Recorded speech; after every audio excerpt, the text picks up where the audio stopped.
الحمد لله نحمده ونستعينه ونؤمن به ونتوكل عليه ونعوذ بالله من شرور أنفسنا ومن سيئات أعمالنا من يهد الله فلا مضل له ومن يضلل فلا هادي له أشهد أن لا إله إلا الله وحده لا شريك له وأشهد أن محمدا عبده ورسوله أرسله بالهدى ودين الحق ليظهره على الدين كله ولو كره المشركون اللهم صل على محمد وعلى آل محمد كما صليت على إبراهيم وعلى آل إبراهيم وبارك على محمد وعلى آل محمد كما باركت على إبراهيم وعلى آل إبراهيم إنك حميد مجيد أما بعد فإن خير الحديث كتاب الله وخير الهدي هدي محمد صلى الله عليه وسلم وشر الأمور محدثاتها وكل محدثة بدعة وكل بدعة ضلالة أيها الإخوان والأخوات أوصيكم وإياي بتقوى الله قال الله تعالى في قرآنه الكريم أعوذ بالله من الشيطان الرجيم بسم الله الرحمن الرحيم يا أيها الناس اتقوا ربكم الذي خلقكم من نفس واحدة وخلق منها زوجها وبث منهما رجالا كثيرا ونساء واتقوا الله الذي تساءلون به والأرحام إن الله كان عليكم رقيبا يا أيها الذين آمنوا اتقوا الله حق تقاته ولا تموتن إلا وأنتم مسلمون بسم الله الرحمن الرحيم رب هب لي من الصالحين فبشرناه بغلام حليم فلما بلغ معه السعي قال يا بني إني أرى في المنام أني أذبحك فانظر ماذا ترى قال يا أبت افعل ما تؤمر ستجدني إن شاء الله من الصابرين. ബഹുമാന്യരായ സത്യവിശ്വാസികളായ സഹോദരന്മാരെ സഹോദരികളെ, സർവശക്തനായ അള്ളാഹുവിൻ്റെ വിധിവിലക്കുകളനുസരിച്ച് അങ്ങേയറ്റം തെക്കുവോടെ ജീവിക്കുവാൻ ആദ്യമായി എന്നോടനെ പോലെ നിങ്ങളോട് വസിയത്ത് ചെയ്യുന്നു. പരിശുദ്ധ ഹജ്ജുമായി ബന്ധപ്പെട്ടുകൊണ്ട് ഇതിൻ്റെ സന്ദേശം എന്ന നിലയ്ക്ക് തൗഹീദുമായി ബന്ധപ്പെട്ട കാര്യങ്ങളും ഖലീലുല്ലാഹി ഇബ്രാഹിം നബി അലൈഹി ഇസ്ലാമിൻ്റെ ചരിത്രവുമായി ബന്ധപ്പെടുത്തി തവക്കുൽ എന്ന വിഷയവുമാണ് കഴിഞ്ഞ ഖുതുബകളിലൂടെ നാം ചർച്ച ചെയ്തിട്ടുള്ളത്. ഇബ്രാഹിം നബി അലൈഹി ഇസ്ലാമിൻ്റെ ചരിത്രത്തിൽ നമുക്ക് ഒട്ടനവധി കാര്യങ്ങൾ പഠിക്കാനും മനസ്സിലാക്കാനുമുണ്ട്. ഇന്ന് സൂചിപ്പിക്കാൻ ഉദ്ദേശിക്കുന്നത് അദ്ദേഹത്തിന് ഒരു വാത്സല്യനിധിയായ പിതാവ് എന്ന നിലക്കുള്ള അദ്ദേഹത്തിൻ്റെ ചില സമീപനങ്ങളെ സംബന്ധിച്ചിടത്തോളമാണ്. അല്ലാഹു സുബ്ഹാനഹു വ തആല നമുക്ക് ചെയ്തു തരുന്ന ഏറ്റവും വലിയ അനുഗ്രഹമാണ് നമ്മുടെ മക്കൾ എന്ന് നമുക്കറിയാം. അതുകൊണ്ട് തന്നെ മാതാപിതാക്കൾക്ക് അവരുടെ മക്കളോടുള്ള സ്നേഹം അങ്ങേയറ്റം വലുതാകുന്നു എന്നുള്ളത്. ആ സുദൃഢമായ സ്നേഹബന്ധം അത് നിലനിർത്തുക എന്നുള്ളത് അതിൻ്റെ പ്രാധാന്യവും ഗൗരവവും ഒക്കെ മനസ്സിലാക്കിയവരാണ്.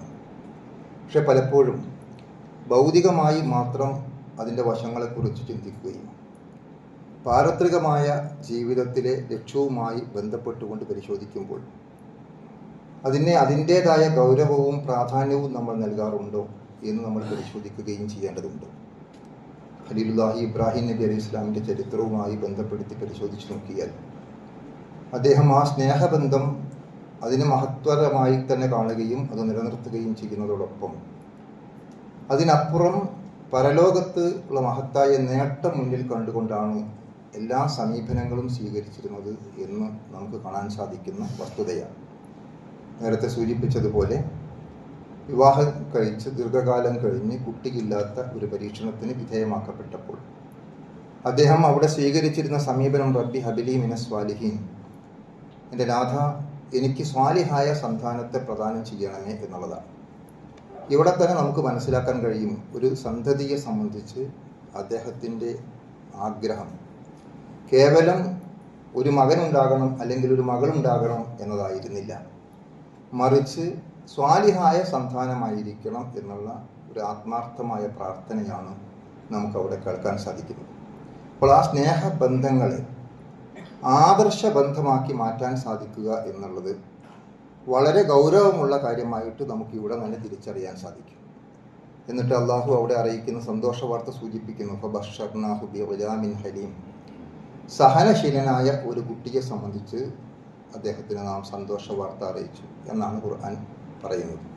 അപ്പോൾ അല്ലാഹു സുബ്ഹാനഹു വ തആല അദ്ദേഹത്തിൻ്റെ പ്രാർത്ഥന സ്വീകരിച്ചുകൊണ്ട് അദ്ദേഹത്തിന് കുട്ടിയെ നൽകുന്ന ആ സന്ദർഭം വിശദീകരിച്ചെടുത്ത് ഇപ്പോൾ ബഷർനാഹു ബി ഗുലാമിൻ ഹലീം, സഹനശീലനായ മകൻ എന്നുള്ളതാണ്.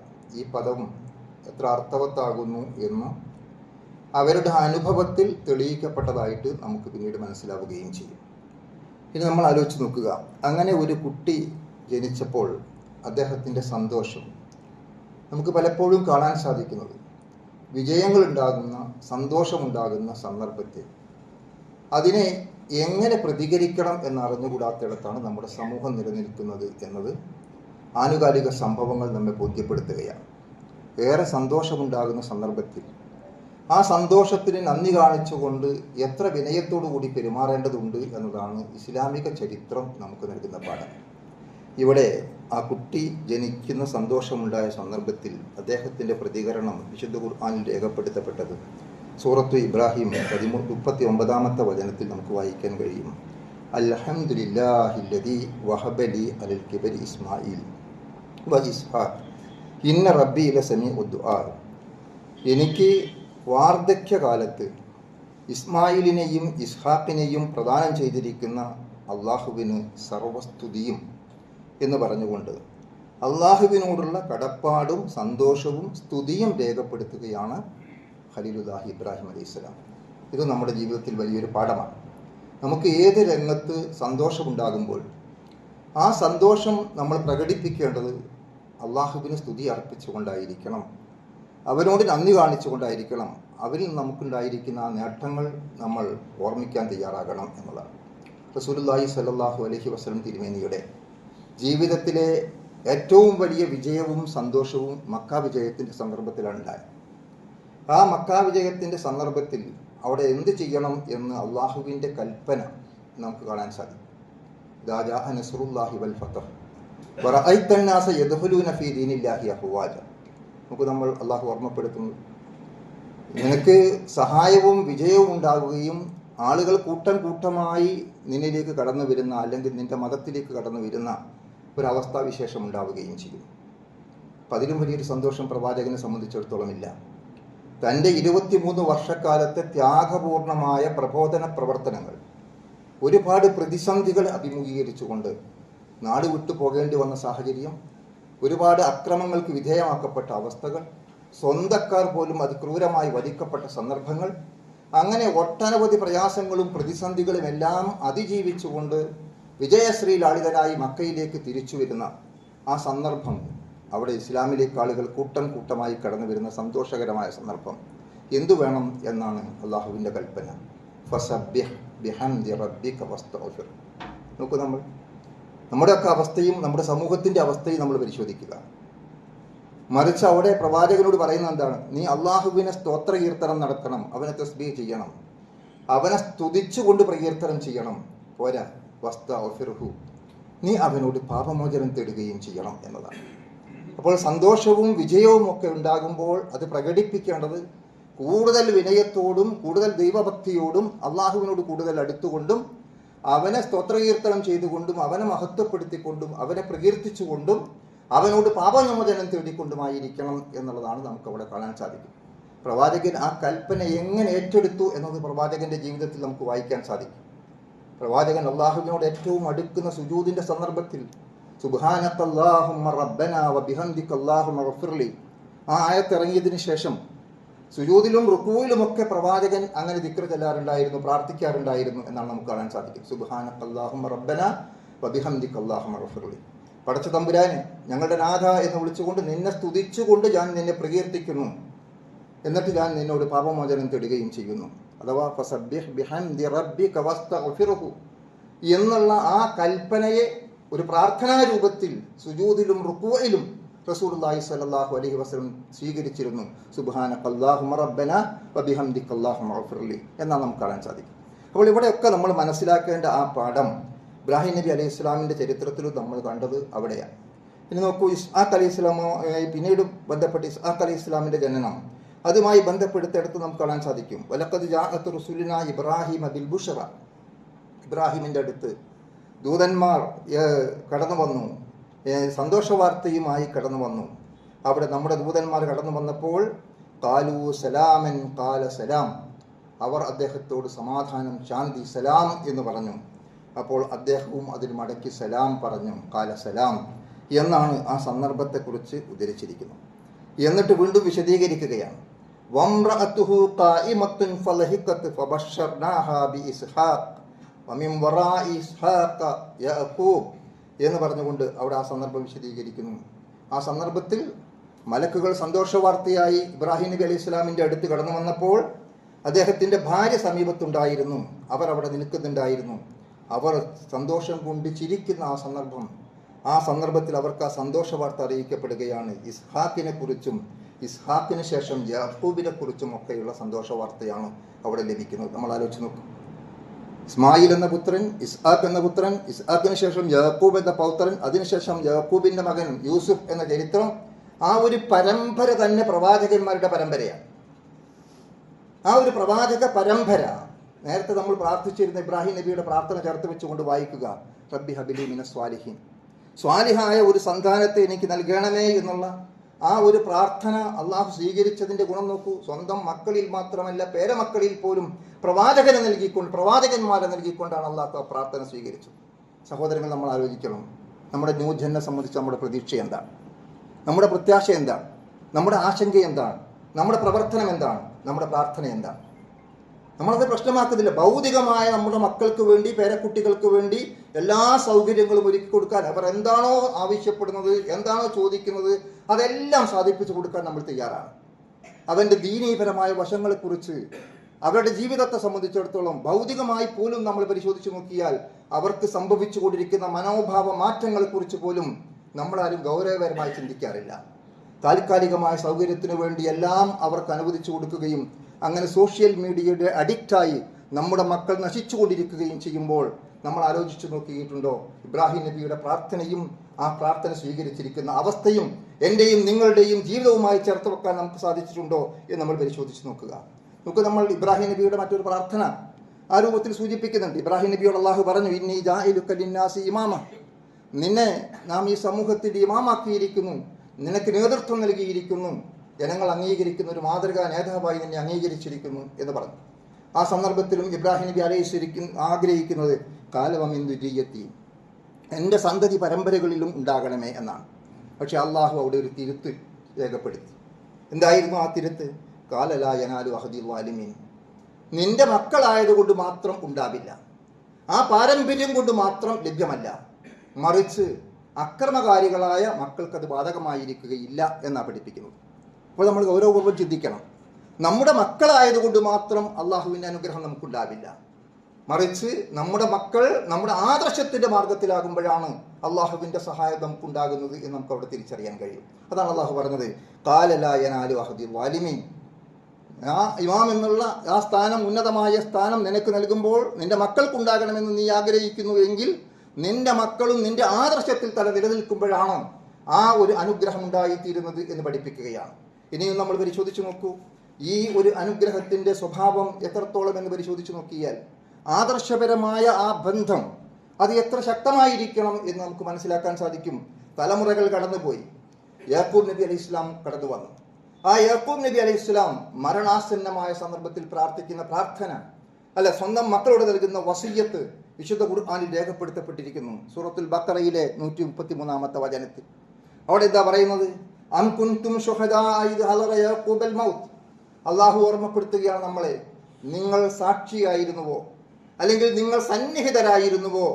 ഏത് സന്ദർഭത്തിൽ? ഇത് ഹളറ യാക്കൂബൽ മൗത്ത്, യാക്കൂബ് അലൈഹി ഇസ്ലാം മരണം ആസന്നമായ സന്ദർഭത്തിൽ നിങ്ങൾ അവിടെ സന്നിഹിതരായിരുന്നുവോ എന്നാണ് അള്ളാഹുവിൻ്റെ ചോദ്യം.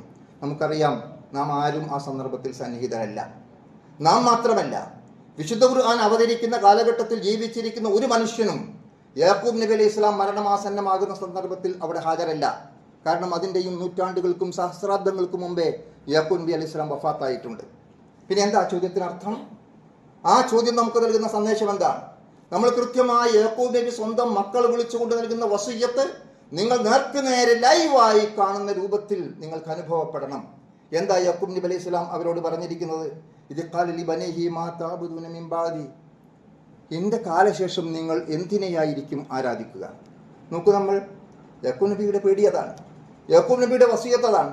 എൻ്റെ സ്വത്ത് നീ ഇങ്ങനെ ഉപയോഗിക്കണം, എൻ്റെ ബിസിനസ് ഇന്ന മകൻ നടത്തിക്കൊണ്ടുപോകണം എന്ന് പറയുകയായിരുന്നില്ല. മറിച്ച് എൻ്റെ ആദർശം നിങ്ങൾ ഏറ്റെടുക്കാൻ തയ്യാറുണ്ടോ എന്നതായിരുന്നു സ്വന്തം മക്കൾ വിളിച്ചുകൊണ്ട് അവിടെ യാക്കൂബ് നബി അലൈഹി സ്വലാം മക്കളോട് ചോദിച്ചത്. ആ സന്ദർഭമാണ് അള്ളാഹു നമ്മുടെ മുമ്പിൽ വരച്ചു കാണിക്കുന്നത്.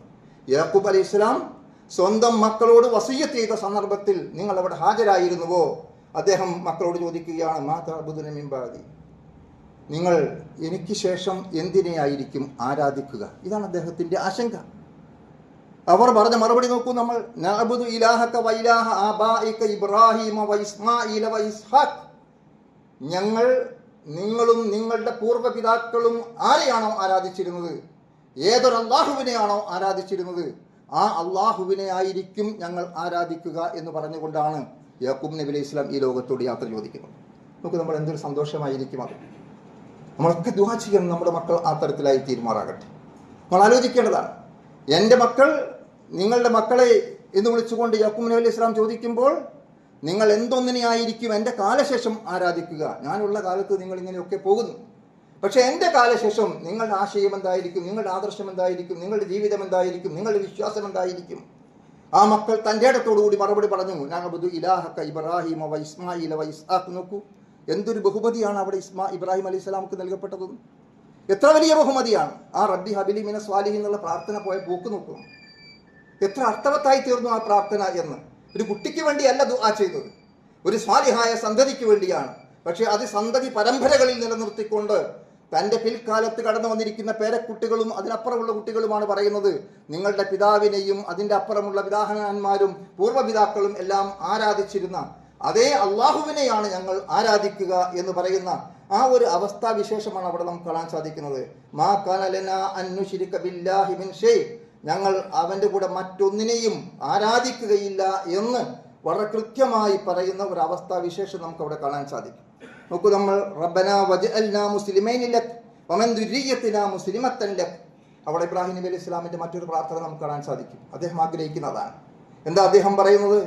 എനിക്ക് മുസ്ലിങ്ങളെ വജഅൽനാ മുസ്ലിമീന ലക്, നിനക്ക് കീഴ്പ്പെട്ടുകൊണ്ട് നിനക്ക് സമർപ്പിക്കുന്ന മുസ്ലിങ്ങളായി ഞങ്ങളെ നീ മാറ്റണമേ. മാത്രമല്ല വമിൻ ദുർരിയ്യതിനാ ഉമ്മത്തൻ മുസ്ലിമത്തൻ ലക്, നിനക്ക് പൂർണ്ണമായി കീഴ്പ്പെടുന്ന ഒരു ഉമ്മത്ത്, ഒരു സമൂഹമായിരിക്കണം ഞങ്ങളുടെ സന്തതികളിൽ നിന്നും ഉണ്ടാകേണ്ടത് എന്നാണ്. അപ്പോൾ നമുക്ക് ഇവിടെയൊക്കെ മനസ്സിലാക്കാൻ സാധിക്കുന്നത് ആദർശബോധമുള്ള ഒരു പിൻതലമുറയ്ക്ക് വേണ്ടിയാണ് ഇബ്രാഹിം നബി അലൈഹി സ്വലാം പ്രാർത്ഥിച്ചത്.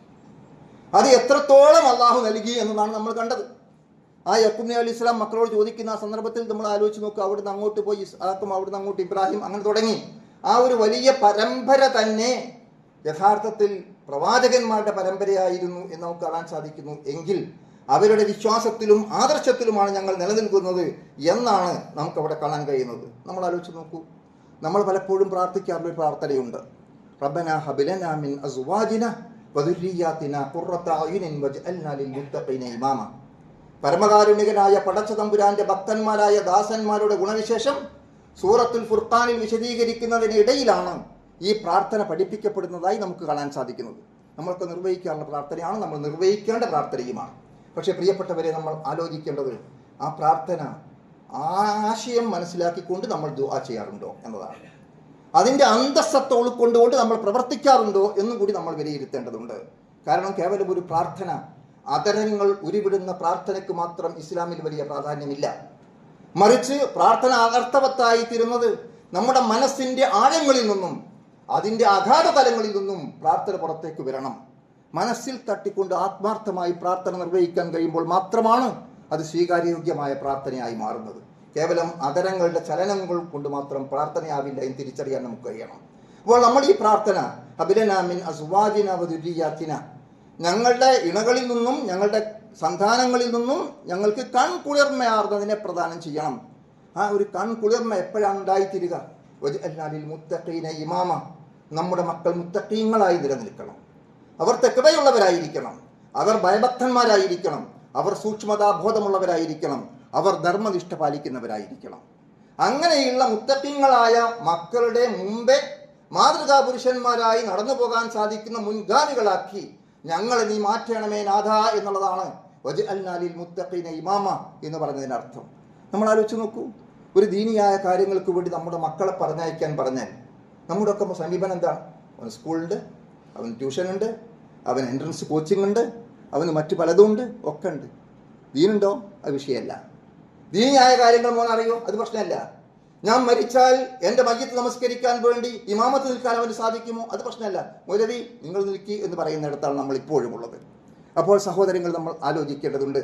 വളരെ അർത്ഥവത്തായ നിലയ്ക്ക് തന്നെ നമ്മുടെ മക്കളെയും പേരമക്കളെയും നമ്മുടെ ആദർശത്തിൽ അടിയുറപ്പിച്ച് നിർത്തുവാനുള്ള പരിശ്രമവും പ്രവർത്തനവും നമ്മുടെ ഭാഗത്തുണ്ടാകണം എന്നുള്ളതാണ് നമുക്കിവിടെ കാണാൻ സാധിക്കുന്നത്. ഇനി ആ നിലക്ക് നമ്മൾ പരിശോധിക്കുമ്പോൾ നമ്മുടെ ജീവിതത്തിൽ അതിനനുസരിച്ചൊരു മാറ്റവും പരിവർത്തനവും ഉണ്ടാവാൻ നമ്മൾ പരിശ്രമിക്കുക. അല്ലാഹു സുബ്ഹാനഹു വ തആല നമ്മെ അനുഗ്രഹിക്കുമാറാകട്ടെ.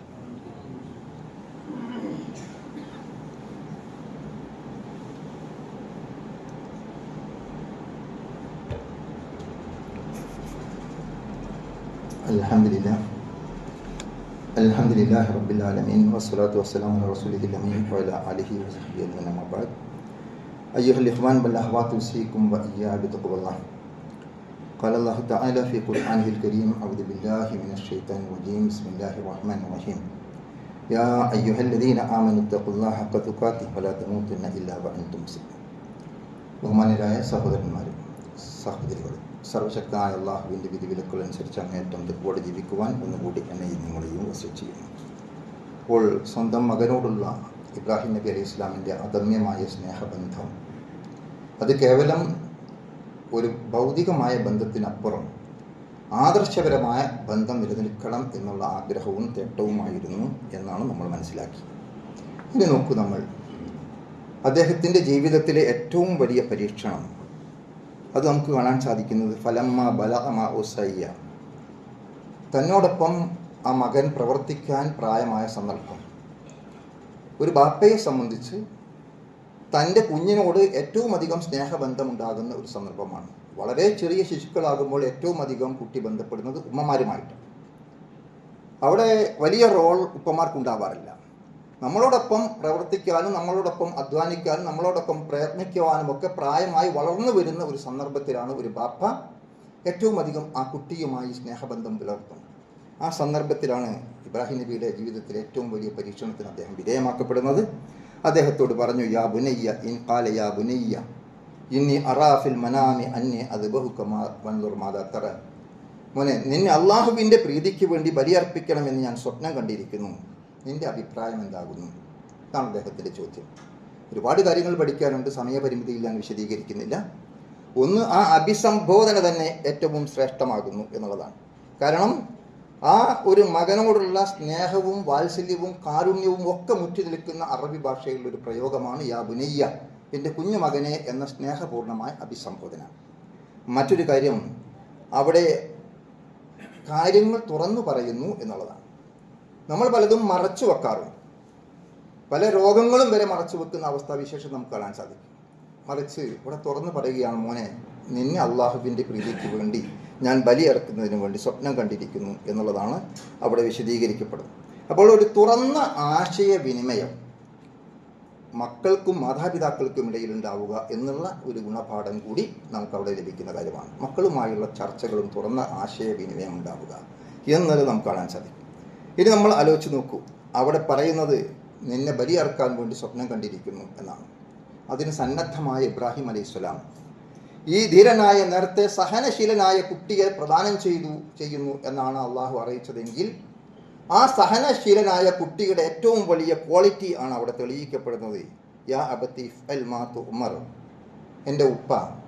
ആ യാ ബുനയ്യയുടെ മറ്റൊരു പ്രയോഗം, തിരിച്ചുള്ള പ്രയോഗമാണ് യാ അബത്തി.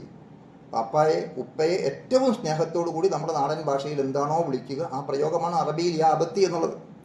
അങ്ങേറ്റത്തെ ബഹുമാനവും സ്നേഹവും ആദരവും നിലനിർത്തിക്കൊണ്ട് ഒരു ഉപ്പയെ അഭിസംബോധന ചെയ്യുന്ന പദപ്രയോഗം എന്നർത്ഥം.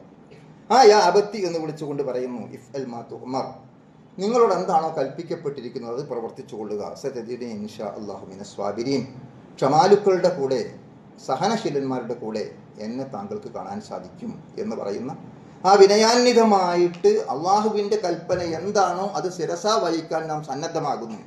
അതാണ് ഖുർആൻ പറഞ്ഞത്, ഫലമ്മാ അസ്ലമാ വതല്ലഹു ലിൽ ജബീൻ. അവർ രണ്ടുപേരും അള്ളാഹുവിന് പൂർണ്ണമായി സമർപ്പിക്കാൻ തയ്യാറാവുകയും ആ മകന്റെ നെറ്റിത്തടം ഭൂമിയിൽ ചെരിച്ചു വെച്ച് കിടത്തപ്പെടുകയും ആ കഴുത്തിൽ കത്തിവെക്കാൻ സന്നദ്ധമായി പിതാവ് ബലിയർപ്പിക്കാൻ സന്നദ്ധമായി തീരുകയും ചെയ്യുന്ന രംഗം. വനാദൈനാഹു അൻ യാ ഇബ്രാഹിം ഖദ് സദ്ദഖ്ത റുയാ ഇന്നാ കദാലിക നജ്സിൽ മുഹ്സിനീൻ ഇന്ന ഹാദാ ലഹുവൽ ബലാഉൽ മുബീൻ വഫദൈനാഹു ബിദിബിഹിൻ അലീം എന്ന് പറഞ്ഞുകൊണ്ട് മനുഷ്യ ബലി ഇസ്ലാം അംഗീകരിക്കുന്നില്ല എന്നതുകൊണ്ട് തന്നെ വളരെ കൃത്യമായി അള്ളാഹു പറഞ്ഞു, ഇബ്രാഹിമിനെ വിളിച്ചുകൊണ്ട് നീ നിന്റെ സ്വപ്നം സാക്ഷാത്കരിച്ചിരിക്കുന്നു, നിങ്ങൾ രണ്ടുപേരും അതിന് പൂർണ്ണമായും സന്നദ്ധരായിട്ടുണ്ട്.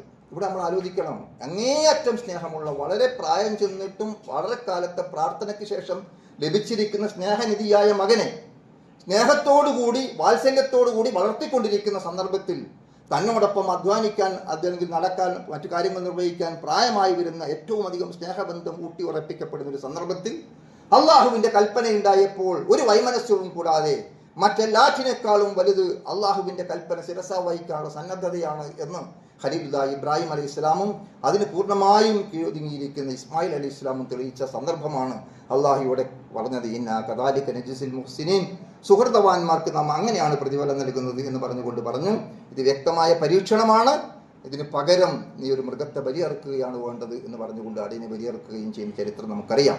ഞാൻ ഇത് സാന്ദർഭികമായി സൂചിപ്പിക്കുന്നത് ആ സന്ദർഭത്തിൽ നമ്മൾ അത് ഓർമ്മിച്ചുകൊണ്ടാണ്, ആ ചരിത്ര പാഠം ഉൾക്കൊണ്ടുകൊണ്ടാണ് നമ്മൾ യഥാർത്ഥത്തിൽ ഉലുഹിയ്യത്ത് കർമ്മം നിർവഹിക്കുന്നത് എന്ന് നമ്മൾ മനസ്സിലാക്കുക. ആ ഉലുഹിയ്യത്ത് കർമ്മത്തിൻ്റെ പ്രാധാന്യം ഒരു 10,000 റുപ്യ അല്ലെങ്കിൽ ഒരു 16,000 റുപ്യ എന്ന് പറഞ്ഞാൽ നമുക്കൊരു പ്രശ്നമല്ല, നാം പിടിച്ചോന്ന് പറയുന്ന ഏർപ്പാടല്ല. അവിടെയാണ് നമ്മൾ തിരിച്ചറിയേണ്ടത്. ആ പൈസ കൊടുക്കുന്ന ഒരു ഏർപ്പാടല്ല, ഒരു ദാനധർമ്മവുമല്ല, മറിച്ച് അതിൻ്റെ അന്തസത്ത നേരത്തെ നമ്മൾ മനസ്സിലാക്കി. ഖലീലുല്ലാഹി ഇബ്രാഹിം അലൈഹി ഇസ്ലാമും ആ പിതൃപുത്ര ബന്ധവും ആ അങ്ങേയറ്റത്തെ വാത്സല്യവും സ്നേഹവും കാരുണ്യവും എല്ലാം നിലനിൽക്കെ അള്ളാഹുവിൻ്റെ പ്രീതിക്ക് വേണ്ടി സ്വന്തം മകനെ ബലിയർപ്പിക്കാൻ സന്നദ്ധമായ ആ സമർപ്പണത്തിൻ്റെ ചരിത്രമായിരിക്കണം ബലികർമ്മവുമായി ബന്ധപ്പെട്ടുകൊണ്ട് നമ്മൾ ഓർമ്മിക്കേണ്ടത് എന്ന് മാത്രം നാം സൂചിപ്പിക്കുകയാണ്. അതുകൊണ്ട് തന്നെ പ്രവാചകൻ നമ്മെ ഓർമ്മപ്പെടുത്തുകയുണ്ടായി, അതൊരു കർമ്മമായി നിർവഹിക്കപ്പെടുക മാത്രമല്ല, അതിനൊരുക്കമുണ്ടാകണം, അതിന് നിയ്യത്തുണ്ടാകണം. അതിന് പണം കൊടുക്കുമ്പോൾ നമുക്കതിൻ്റെ ആ നിയ്യത്തോടു കൂടി കൊടുക്കാൻ സാധിക്കണം, ആ ഉദ്ദേശത്തോടു കൂടി. നമ്മൾ കാര്യങ്ങൾ മറ്റൊരാളെ ഏൽപ്പിക്കുകയാണെങ്കിൽ ആ വക്കാലത്ത് കൊടുക്കുകയാണ് എന്ന മനസ്ഥിതിയോടുകൂടി നിർവഹിക്കാൻ കഴിയണം. മാത്രമല്ല പ്രവാചകൻ പഠിപ്പിക്കുകയുണ്ടായി, ഇദാ റഅയ്തും ഹിലാല ദിൽ ഹിജ്ജ വഅറാദ അഹദുകും അൻ യുളഹി ഫൽയുംസിക് അൻ ശഅരിഹി വഅൽഫാരിഹി. മുസ്ലിം രേഖപ്പെടുത്തിയിരിക്കുന്ന പ്രവാചക വചനത്തിൽ നമുക്ക് കാണാൻ സാധിക്കും, ഹിലാൽ റമദാൻ ദുൽഹിജ്ജ മാസത്തിലെ ഹിലാൽ പ്രത്യക്ഷപ്പെടുന്നു. ആ മാസപ്പിറവി കണ്ടു കഴിഞ്ഞാൽ ഉലുഹിയ്യത്തിന് ഉദ്ദേശിച്ചിരിക്കുന്ന ആളുകൾ യഥാർത്ഥത്തിൽ അവിടെ മുടിയെടുക്കുകയും നഖം മുറിക്കുകയും ചെയ്യരുത് എന്ന് പറഞ്ഞാൽ അത് ചെയ്യാതിരിക്കുക എന്നുള്ളത് ഒരു ശ്രേഷ്ഠമായ സുന്നത്തായിട്ടാണ് അവിടെ നമുക്ക് മനസ്സിലാക്കാൻ സാധിക്കും. അപ്പോൾ നമ്മൾ യഥാർത്ഥത്തിൽ ബലിയെറുക്കുന്നത്, നമ്മളൊരു ഷെയർ എടുക്കുകയാണെങ്കിൽ ഒരു മൃഗത്തെ നമ്മൾ ബലിയെറുക്കാൻ വേണ്ടി തീരുമാനിക്കുകയും ചെയ്യുമ്പോൾ അത് എനിക്ക് സ്വന്തത്തിന് വേണ്ടിയല്ല, എൻ്റെ കുടുംബത്തിന് കൂടിയാണ്. പക്ഷേ എൻ്റെ കുടുംബത്തിന് കൂടിയാണെങ്കിലും ഇവിടെ കർമ്മശാസ്ത്ര പണ്ഡിതന്മാർ പറഞ്ഞിരിക്കുന്ന ഈ ഒരു കാര്യം നിയ്യത്താക്കിയിരിക്കുന്ന ആളുകൾക്കാണ് ബാധകം, അല്ലാതെ ആ കുടുംബത്തിന് മുഴുവൻ ബാധകമല്ല എന്നും പരാമർശിച്ചതായി കാണാൻ സാധിക്കും. ഏതായിരുന്നാലും നമ്മെ സംബന്ധിച്ചിടത്തോളം അതിനുവേണ്ടി ഒരുങ്ങുക, അതിനുവേണ്ടി സഹകരിക്കുക. പലരും അത് തയ്യാറായി കഴിഞ്ഞു, ഇനിയും പലരും ആഗ്രഹിക്കുന്നുണ്ട്. ഉത്തരവാദപ്പെട്ടവർക്ക് പെട്ടെന്ന് തന്നെ വിവരം കൊടുക്കുകയും നമ്മൾ അതിൽ സഹകരിക്കുകയും ചെയ്യുക. ആ നിയ്യത്ത്, ആത്മാർത്ഥതയും ആ സമർപ്പണ മനോഭാവവും ആ ചരിത്ര പാഠവും നമ്മൾ ഉൾക്കൊണ്ടുകൊണ്ട് മുന്നോട്ട് പോവുക. അതോടൊപ്പം ഇത്തരത്തിലുള്ള സുന്നത്തായ കാര്യങ്ങൾ, പ്രബലമായ സുന്നത്തായ കാര്യങ്ങൾ നമ്മുടെ ജീവിതത്തിൽ നടപ്പാക്കാൻ വേണ്ടി നമ്മൾ ശ്രമിക്കുകയും ചെയ്യണം എന്ന് ഓർമ്മപ്പെടുത്തുകയാണ്.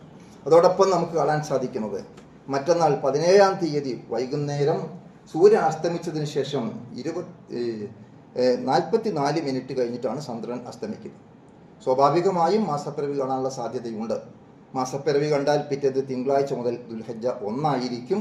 അപ്പോൾ ആ ദുൽഹജ്ജ 1 മുതൽ ബലികർമ്മം നിർവഹിക്കുന്നത് വരെ നമ്മൾ മുടിയെടുക്കാതിരിക്കുക, നഖം മുറിക്കാതിരിക്കുക.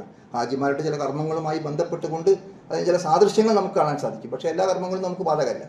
ഇവിടെ പറഞ്ഞിരിക്കുന്ന കാര്യങ്ങൾ അത് അതിൻ്റേതായ രൂപത്തിൽ നിർവഹിക്കുക എന്നുള്ളത് ശ്രേഷ്ഠകരമായ കാര്യമായി കാണുക. അതോടൊപ്പം തന്നെ ഈ മാസത്തിൻ്റെ പ്രാധാന്യവും ശ്രേഷ്ഠതയും ഒക്കെ നമുക്ക് ഖുർആൻ കൊണ്ടും ഹദീസ് കൊണ്ടും ഒക്കെ ബോധ്യപ്പെടുന്ന കാര്യമാണ്. ശ്രേഷ്ഠമായിരിക്കുന്ന 4 മാസങ്ങളെക്കുറിച്ച് പരാമർശിക്കുന്നത് നമുക്ക് വിശുദ്ധ ഖുർആനിൽ കാണാൻ സാധിക്കും. ഇന്ന ഇദ്ദത്ത ശുഹൂരി ഇൻദല്ലാഹ് എന്ന് പറഞ്ഞുകൊണ്ട് 12 മാസങ്ങളാണ് ഉള്ളത് എന്ന് പറഞ്ഞിട്ട് അതിൽ ശ്രേഷ്ഠതയുള്ള അർബഅത്തുൻ ഹുറുമുൻ പവിത്രത കൽപ്പിക്കപ്പെട്ട 4 മാസങ്ങളുണ്ട്. അതിൽ ഒരു മാസത്തിൽപ്പെട്ടതാണ് ദുൽഹിജ്ജ മാസം എന്ന് നമുക്ക് കാണാൻ സാധിക്കും. ആ ദുൽഹിജ്ജ മാസത്തിന്റെ സവിശേഷതയുമായി ബന്ധപ്പെട്ടുകൊണ്ട് പ്രത്യേകിച്ചും അതിൻ്റെ ആദ്യത്തെ 10 വമിൻ മാമിൻ അയ്യാമിൽ അമലു സ്വാലിഹ് ഫീഹിന്ന അഹബ്ബു ഇലല്ലാഹി മിൻ ഹാദിഹിൽ അയ്യാമുൽ അശ്ർ. സാധാരണ ദിവസങ്ങളെക്കാൾ പ്രാധാന്യം ദുൽഹജ്ജ് മാസത്തിലെ 10 ദിവസങ്ങളിൽ നമ്മൾ ചെയ്യുന്ന അമലുകൾക്കുണ്ട് എന്ന് സ്വഹീഹായ ഹദീസ് കൊണ്ട് നമുക്ക് ബോധ്യപ്പെടുന്ന കാര്യമാണ്. അവിടെ പ്രവാചകൻ സല്ലല്ലാഹു അലൈഹി വസല്ലം ആ കാര്യം നമുക്ക് വളരെ വ്യക്തമായി വിശദീകരിച്ചിരിക്കുന്ന ഹദീസുകൾ കാണാൻ സാധിക്കും. വീണ്ടും നമ്മൾ പരിശോധിച്ച് നോക്കിയാൽ അവിടെ മൽ അമലു ഫി അയ്യാമി അഫ്ളലു മിൻഹു ഫി അശ്രിദിൽ ഹജ്ജ എന്ന് പറഞ്ഞുകൊണ്ട് അത് എത്രത്തോളം ശ്രേഷ്ഠതയുണ്ട് എന്ന് പ്രവാചകനോട് സ്വഹാബികൾ ചോദിക്കുകയും ജിഹാദിനേക്കാൾ ശ്രേഷ്ഠതയുള്ളതാണോ എന്ന് അന്വേഷിക്കും. അൽ ജിഹാദു ഫീ സബീലില്ലാഹ് എന്നുള്ള കാര്യം അന്വേഷിക്കുകയും ചെയ്തു. അവിടെ പ്രവാചകൻ പറഞ്ഞു ലൽ ജിഹാദു ഫീ സബീലില്ലാഹി ഇല്ലാ റജുലുൻ ഖറജ ബിനഫ്സിഹി വമാലിഹി ഫീ സബീലില്ലാഹി സുമ്മ യർജിഉ എന്ന് പറഞ്ഞുകൊണ്ട് പ്രവാചകൻ വിശദീകരിച്ചു. ഒരാൾ അള്ളാഹുവിൻ്റെ മാർഗത്തിൽ ധർമ്മസമരത്തിന് വേണ്ടി ഒരുങ്ങി പുറപ്പെടുകയും ആ ധർമ്മസമരത്തിലെല്ലാം അള്ളാഹുവിന് സമർപ്പിച്ചുകൊണ്ട് ഷഹീദാവുകയും ചെയ്യുക എന്നത് മറ്റൊരു കാര്യമാണ്. അതിനേക്കാൾ വലുതല്ല, പക്ഷേ മഹത്തായ ശ്രേഷ്ഠതയുള്ള പുണ്യകരമായ കാര്യമാണ് എന്ന് റസൂലുള്ളാഹി സ്വല്ലല്ലാഹു അലൈഹി വസല്ലം തിരുമേനി അവിടെ വിശദീകരിച്ചു കൊടുക്കുകയും ചെയ്തതായി നമുക്ക് കാണാൻ സാധിക്കും. അവിടെ നമുക്ക് കാണാം മാമിൻ അയ്യാമിൻ അഅ്ളമു ഇൻദല്ലാഹി വമാ ഉഹിബ്ബു ഇലൈഹി മിനൽ അമൽ ഫീഹിന്ന. പ്രവാചകൻ വിശദീകരിക്കുകയാണ് ഈ 10 ദിവസങ്ങളിൽ പുണ്യകരമായ കാര്യങ്ങൾ ചെയ്യുന്നത്. നമസ്കാരമാകാം, സുന്നത്ത് നമസ്കാരങ്ങൾ, അല്ലെങ്കിൽ സുന്നത്ത് നോമ്പുകൾ, അതുപോലെ ദാനധർമ്മങ്ങൾ, മറ്റ് പുണ്യകരമായ കാര്യങ്ങൾ, ഖുർആൻ പാരായണം, അതുപോലെ നമ്മുടെ കുടുംബ ബന്ധങ്ങൾ പുതുക്കുക, സ്നേഹബന്ധങ്ങൾ നിലനിർത്തുക, അങ്ങനെ തുടങ്ങി എന്തെല്ലാം അമലുസ്വാലിഹാത്തുകൾ ഉണ്ടോ അതൊക്കെ ഈ മാസത്തിൽ പ്രത്യേക പുണ്യമുണ്ട്. ഈ ദുൽഹജ്ജ് 10 ആ ദിവസങ്ങളിൽ പ്രത്യേക ശ്രേഷ്ഠതയുണ്ട് എന്ന് മനസ്സിലാക്കിക്കൊണ്ട് ആ നിയ്യത്തോടു കൂടി നിർവഹിക്കുമ്പോൾ അള്ളാഹുവിൽ നിന്ന് നമുക്കതിന് പ്രതിഫലമുണ്ടാകും. ഫി അയ്യാമിൻ അഫ്ളലു മിൻഹു ഫി അശ്ർ എന്ന് പറഞ്ഞുകൊണ്ട് പ്രവാചകൻ അവിടെ വിശദീകരിക്കുന്നുണ്ട്. ഫഅക്സിറു ഫീഹിന്ന മിനത്ത് തഹ്ലീലി വത്തക്ബീരി വത്തഹ്മീദ്. നിങ്ങൾ അവിടെ തഹ്ലീലും തക്ബീറും തഹ്മീദും അഥവാ ലാ ഇലാഹ ഇല്ലല്ലാഹ്, അല്ലാഹു അക്ബർ, അൽഹംദുലില്ലാഹ് തുടങ്ങിയിരിക്കുന്ന ദിക്റുകളും ദുആകളും ഒക്കെ വർദ്ധിപ്പിക്കുക എന്ന് റസൂലുള്ളാഹി സ്വല്ലല്ലാഹു അലൈഹി വസല്ലം ഉപദേശിക്കുന്നുണ്ട്. അതുകൊണ്ട് ആ ദിവസങ്ങളെ നമ്മളൊന്ന് ശ്രേഷ്ഠമായി മനസ്സിലാക്കുകയും പരമാവധി പുണ്യകർമ്മങ്ങൾ ചെയ്യാൻ വേണ്ടി ആ ദിവസങ്ങൾ ഉപയോഗപ്പെടുത്തുകയും ചെയ്യുക. അപ്പോൾ അവിടെ ഉളുഹിയ്യത്തിന് വേണ്ടിയുള്ള ഒരു ഒരുക്കമുണ്ടാകണം. ഈ ദിവസങ്ങളുടെ പ്രാധാന്യം മനസ്സിലാക്കിക്കൊണ്ട് അതിൻ്റെ ശ്രേഷ്ഠത നേടിയെടുക്കണം എന്ന ആഗ്രഹം ഉണ്ടാകണം. ആ നിലക്കുള്ള പ്രവർത്തനങ്ങളുമായി നമ്മൾ നിരന്തരം ഇബാദത്തുകൾ വർദ്ധിപ്പിച്ചുകൊണ്ട് സാധാരണയിൽ കവിഞ്ഞ് ഇബാദത്തുകൾ ചെയ്തുകൊണ്ടും സുന്നത്തായ കാര്യങ്ങൾ കൂടുതലായി ചെയ്തുകൊണ്ടുമൊക്കെ നമ്മൾ അതിനുവേണ്ടി പരിശ്രമിക്കണം എന്ന് ഓർമ്മപ്പെടുത്തുകയാണ്. അള്ളാഹു അനുഗ്രഹിക്കുമാറാകട്ടെ. റമളാൻ ഈ ഹജ്ജിൽ എത്തിപ്പെടാനും അതിൻ്റെ ശ്രേഷ്ഠത കൈവരിക്കാനും അള്ളാഹു നമുക്ക് കുടുംബത്തിന് തൗഫീഖ് ചെയ്യുമാറാകട്ടെ. നമ്മുടെ സമീപ പള്ളിയിലെ മസ്ജിദുൽ മുജാഹിദീനിലെ സലഫി മസ്ജിദ്, നമ്മുടെ പയ്യോളി സലഫി മസ്ജിദിലെ ഖത്തീബ് MK ഇബ്രാഹിം മൗലവി രോഗബാധിതനായി ചികിത്സയിലാണ്. പ്രാർത്ഥിക്കാൻ വേണ്ടി പ്രത്യേകം ആവശ്യപ്പെട്ടിട്ടുണ്ട്. അതുപോലെ പ്രാർത്ഥന കൊണ്ട് വസിയ്യത്ത് ചെയ്തിരിക്കുന്ന പല സഹോദരങ്ങളുമുണ്ട്. അള്ളാഹു അവർക്കെല്ലാം രോഗം ഷിഫിയാക്കി കൊടുക്കുകയും ആരോഗ്യം മെച്ചപ്പെടുത്തി കൊടുക്കുകയും ചെയ്യുമാറാകട്ടെ. നമ്മുടെ കുടുംബക്കാർ, സ്വന്തക്കാർ, ബന്ധുക്കൾ, നമ്മുടെ മഹലിൽ തന്നെ പല ആളുകളും കഴിഞ്ഞ ദിവസങ്ങളൊക്കെ മരണപ്പെട്ട് നമുക്കറിയാം. ഈ പ്രദേശത്ത് പ്രസ്ഥാനത്തിൻ്റെ സന്ദേശമെത്തിക്കുന്നതിൽ പരിശ്രമിച്ച ആളുകളൊക്കെ കടന്നുപോയിട്ടുണ്ട്. നാഥ അവർക്കെല്ലാം മഗ്ഫിറത്തും മർഹമത്തും പ്രദാനം ചെയ്യണമേ. അവരെയും നമ്മയും ജന്നാത്തിൽ ഫിർദൗസിൽ ഒരുമിച്ച് കൂട്ടി അനുഗ്രഹിക്കണമേ. പടച്ച തമ്പുരാനെ, ലോകത്ത് ശാന്തിയും സമാധാനവും നിലനിൽക്കാൻ നീ അനുഗ്രഹിക്കണമേ. പടച്ച തമ്പുരാനെ, നമ്മെ സംബന്ധിച്ചിടത്തോളം ഈ രാജ്യത്ത് മതേതരത്വം നിലനിൽക്കുവാനും അത് കാത്തു സൂക്ഷിക്കുവാനും അതിന് അനുകൂലമായൊരു സാഹചര്യം നിലനിൽക്കുവാനും നീ തൗഫീഖ് ചെയ്യണമേ. അല്ലാഹുമ്മ ഗ്ഫിർ ലിൽ മുഅ്മിനീന വൽ മുഅ്മിനാത്ത് വൽ മുസ്ലിമീന വൽ മുസ്ലിമാത്ത് അൽ അഹ്യാ മിൻഹും വൽ അംവാത്ത് ഇന്നക മുജീബുദ് ദഅവാതി യാ ഖാദിയൽ ഹാജാത്ത്. അല്ലാഹുമ്മ ഗ്ഫിർ ലനാ വലിവാലിദീനാ റബ്ബിർഹംഹുമാ കമാ റബ്ബയാനാ സിഗാറാ. ربنا هب لنا من أزواجنا وذرياتنا قرة أعين واجعلنا للمتقين إماما. ربنا آتنا في الدنيا حسنة وفي الآخرة حسنة وقنا عذاب النار.